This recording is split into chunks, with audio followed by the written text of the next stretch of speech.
Kumustahin pa rin natin ang paghanap sa negosyanteng si Atong Ang sa ating panayam kay Interior and Local Government Secretary Junvic Remulla. Secretary, magandang umaga. Magandang umaga po. Kamusta na? May dagdag na po ba mga impormasyon, kumpirmasyon sa nasa Cambodia po si Atong Ang? Yun po ay ayon sa kay dito, kay Julie Patindongan na nasa Cambodia na daw siya. Okay. Pero sa Bureau of Immigration, walang record siya na lumabas kahit sa anong mga port of exit natin. Opo. So kung nangyari man, baka nasa backdoor siya duman. So verification effort pa lang po ito at ang paniniwala pa rin ng DILG nasa Pilipinas po si Ang. Opo, kahapon lang po may dalawa na naman kaming ni-raid na alam na pwede siya magtago. Isa sa Cavite, isa sa Pampanga.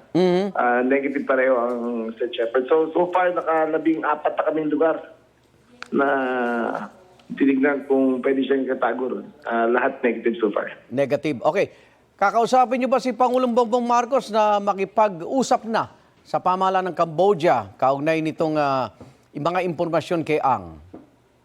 Hindi pa kasi yung trabaho ko dyan, it's on our level. Kami muna mag-verify. Kayo muna. Okay. Kami muna. Sir, kaugnay po yung armas na sinoli ni Atong Ang. Ano pong gagawin doon sa isang baril na nawawala? Kailangan nyo pumirma ng affidavit of loss. Kailangan niyang, yan. Okay. Kung may mangyari sa baril na yun, na-trace na nangyayari, siya may responsibility doon. Okay. So siguro dapat tumuwi siya para pirmahan yung affidavit. Okay. Pero yung pagsoli daw po ng armas, maari daw bang alisin na yung sinasabing si Ang ay armed and dangerous? Kasi sinuko na raw daw yung armas eh. Hindi. Sa dami ng pera niya, at sa dami ng bodyguard niya, hindi pwede tanggalin yung term na yun. Kasi kung iisipin mo, nakikita natin siya, 20 ang bodyguard niya, lahat armado. So, para kumuha ng ibang baril, sa dami ng pera niya, kaya-kaya niya. So mananatili yung armed and dangerous. Yung 10 milyong piso, madadagdagan ba, Secretary Remulla? Malapit na. Kung ako mapikon, talaga dadagdagan ko na yan. Opo. Okay. Tungkol naman po kay Saldico, lipat tayo. Kamusta ho yung sinasabi sa loob ng isang community sa Portugal? Nandun po ba siya at ready na makipagdialogue po sa gobyerno? Well, nagpaparating ng mga feelers, pero third-hand information eh. So, unless marinig namin sa kanya personally. Okay. Kinukonsider namin marites lang yung mga ganyan. So, yung partisipasyon ng gobyerno ng Portugal na ipa-deport siya, malabo pa rin po ba yun? Malabo kasi wala tayong extradition treaty eh. One of the six countries, wala yata tayong extradition treaty. So, okay. Malabo. Kahit idaan mo sa Interpol, hindi kaya. So yung pillars... Kailangan talaga government to government na mag-usap para mapabalik siya. So yung pillars na gusto niya makipagdialogo, marites po, Secretary? Siyempre hanggang marinig mo talaga na first hand, marites yan, di ba? So, hintayin natin na talagang siya mismo ang magparating ng salita. Okay. Maraming salamat, Interior Local Government Secretary Junvic Remulla. Ingat po. Okay po. Matapos tanggihan ang inihain nilang impeachment complaint laban kay Pangulong Bongbong Marcos kahapon, handa raw ang grupong Bagong Alyansa Makabayan na bumalik sa Office of the Secretary General sa Lunes. Ayon naman sa grupo, maghahain sana na ikatlong reklamo pero hindi rin tinanggap. Pinag-aaralan nila ang iba't ibang legal option kabilang ang pagdulog sa Korte Suprema. May unang balita si Tina Panganiban Perez.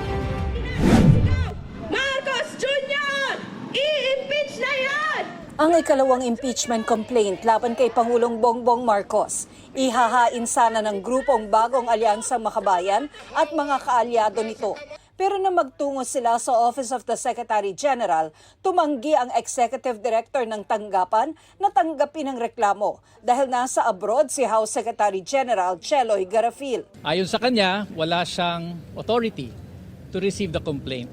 Nag-iwan kami ng kopya doon sa opisina. Under the rules, it is enough that we submit to your office. At we expect that on Monday, this will be transmitted to the Office of the Speaker. ni hindi binanggit sa konstitusyon yung word na Secretary General. Ang House lang ang naglagay ng Secretary General, sinunod naman namin. Ang nakalagay doon, Office of the Secretary General. Ang grounds ng reklamo, betrayal of public trust, kaugnay sa umano'y maanumalyang flood control projects. Kasama sa mga ginawa raw ng Pangulo na ka-impeach ay ang paglalatag ng sistema raw ng korupsyon sa pamamagitan ng allocables, pag-abuso sa kapangyarihan sa paggamit ng unprogrammed appropriations at personal na pagkakasangkot sa budget insertions at kickbacks. Kasama sa mga ebidensya ng grupo ang Cabral Files, affidavit ni dating DPWH Undersecretary Roberto Bernardo na nagdetalye ng bilyong-bilyong pisong kickback umano sa mga senador at opisyal sa ehekutibo at transcript ng Senate Blue Ribbon Committee hearing. Ang nag-endorso ng reklamo ay sina ACT Teachers Party List Representative Antonio Tino, Kabataan Party List Representative Rene Co. at Gabriela Women's Party Representative Sara Elago. Nagtungo rin ang grupo sa Office of the Speaker pero walang tao roon dahil nakareses ang Kongreso. Ang panawagan natin sa kanya ay tanggapin ito, tiyakin na matanggap ito at tiyakin na maisama sa order of business. More than one impeachment complaint, sabay na i-refer sa Justice Committee para matiyak na kasama ang lahat ng ito sa iisang impeachment proceeding lamang. Handa naman daw silang bumalik sa Lunes kung kailangan. Ang maletang ito na puno ng mga dokumento, kalakip sana ng ikatlong impeachment complaint na biguring maihain. Ng grupo naman ang ilang dating opisyal ng gobyerno. Lahat sila nakasuot ng peach ribbon. This is the same color of ribbon that we wore during the successful impeachment of then COMELEC Chairman Andres Bautista Jr. Peach to impeach. Nag-iwan kami, pero hindi nila tinanggap. We attempted. Sa hindi pagtanggap nila, it is not only a violation of the rules, but of course of the Constitution. There is no discretion given to the Secretary General to reject, screen, delay, or block such filings.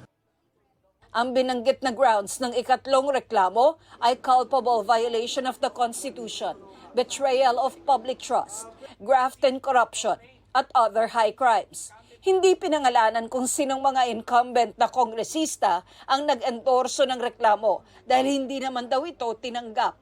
Pinag-aaralan ng grupo ang iba't ibang legal options kasama ang pagdulog sa Korte Suprema. Why would we burden ourselves to go back here on Monday and be part of the moro-moro na alam naman namin yung scam impeachment ni De Jesus ang iti-take up nila. Ang tinutukoy ay ang impeachment complaint laban sa Pangulo na inihain itong Lunes na kung tatanggapin ng Justice Committee ay magbabawal na sa ibang impeachment complaint laban sa Pangulo sa loob ng 1 taon. The rules speak of file before the Secretary General. It refers to the office of the Secretary General, not to the person herself. Kasi pwedeng gawing excuse yan eh. Kung ayaw niya magpa-file, hindi siya sisipot sa opisina niya. Di ba? Pwede ba yan? Hindi naman siguro pwede yan. Sinisika pa namin kunan ng pahayag si Secretary General Garafil na tatanggap ng award sa Taiwan. Sabi ng Malacanang, handa ang Pangulo sa reklamo. Malakas po ang loob ng ating Pangulo na wala po siyang nalabag na anumang batas at hindi po siya gumawa ng anumang impeachable offense. Sabi ng palasyo, nanatili at inobserbahan ng Pangulo sa isang pribadong ospital sa Quezon City. The President spent the night under medical observation as a precautionary measure after experiencing discomfort.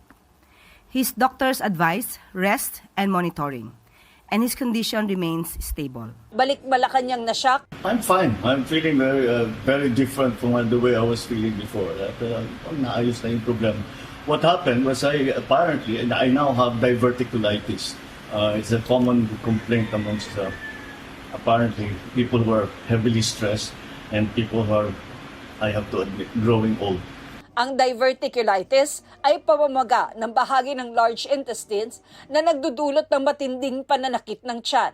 Ayon sa website ng Mayo Clinic, isang non-profit academic medical center sa Amerika, maaari itong magdulot ng diarrhea at pagdumi ng dugo. Pinaghihinay-hinay raw ng doktor ang Pangulo.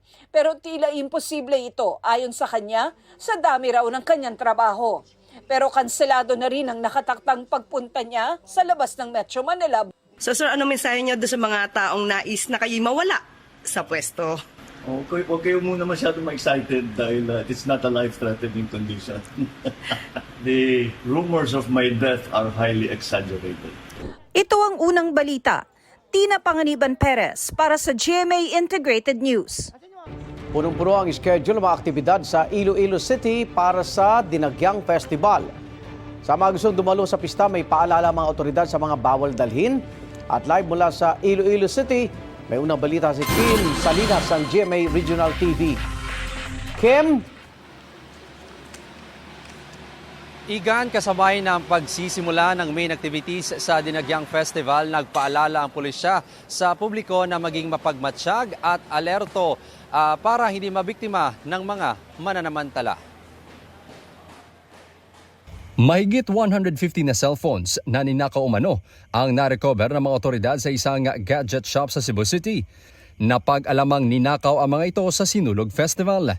May isa ring Japanese national na nabiktima ng pickpocketing sa gitna ng selebrasyon ng Ati-Atian Festival sa Kalibo, Aklan.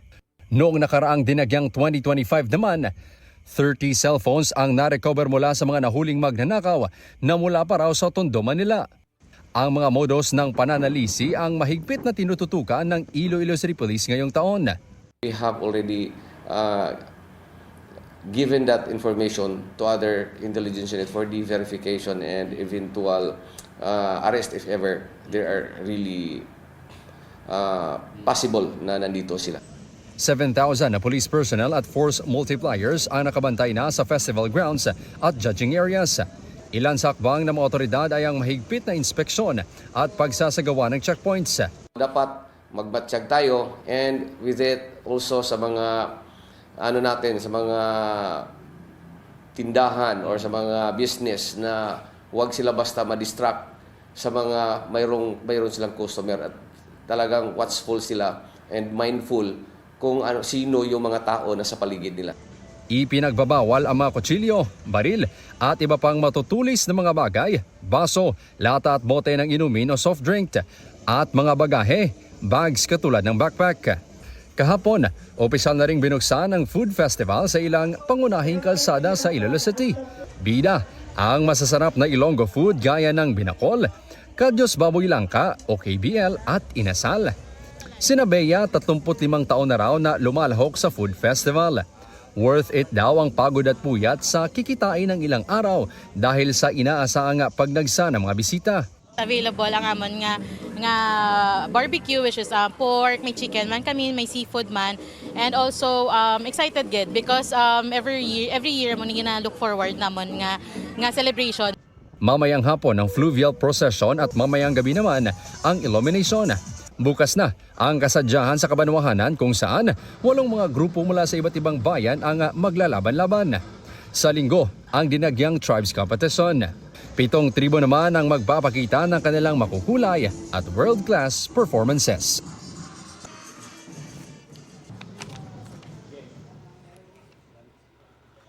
Maraming salamat Kim Salinas ng GMA Regional TV.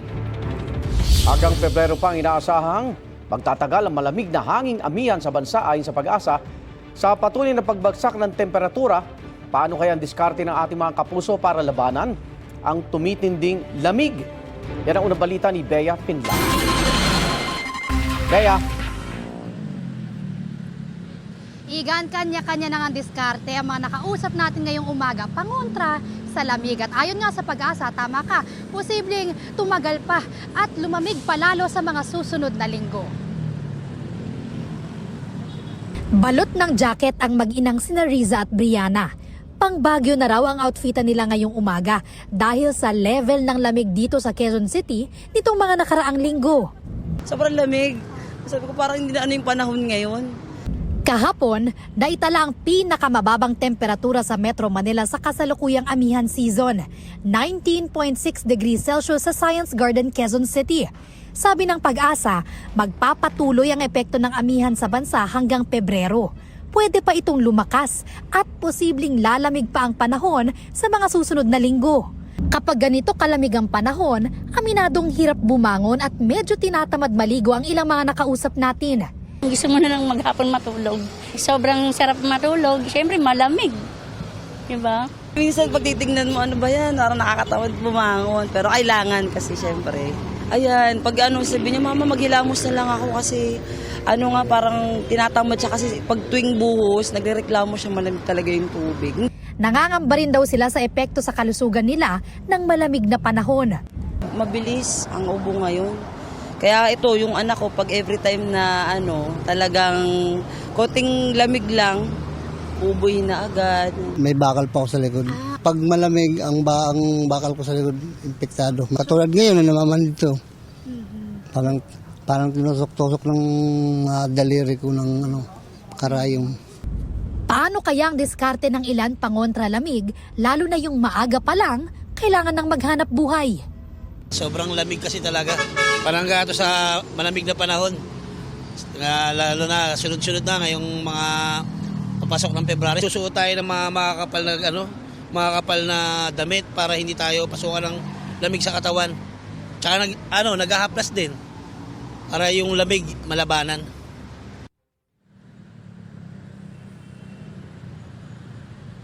Igan, payo pa naman nakausap natin, bukod sa huwag kalimutang magdala ng jacket kapag lalabas ng bahay, ay uminom na rin daw ng vitamins para talagang iwas sakit ngayong amihan season. Yan ang unang balita mula rito sa Quezon City. Bea Pinlac para sa GMA Integrated News.